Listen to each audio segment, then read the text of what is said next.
श्री स्वामी महाराजांची इच्छा स्वामी सेवा ही आपल्याकडून करून घेतातच. 80 ते 90 चपात्या फक्त बनवायच्या राहिलेल्या.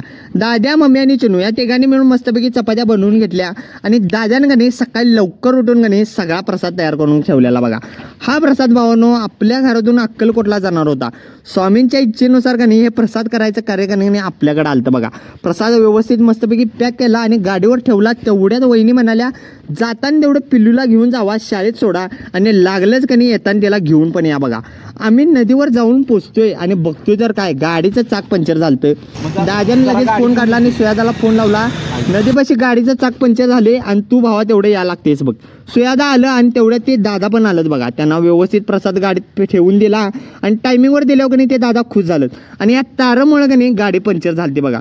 पंक्चर काढलं. आत्ता म्हटलं आज गुरुवार आहे. गाडी डायरेक्ट वळवली स्वामी समर्थांच्या मंदिराकडे. मग मठात आलो, स्वामी समर्थांचं दर्शन घेतलं आणि तेवढ्यात कणी 1:30 वाजले आणि पिल्लूची शाळा सुटलेली.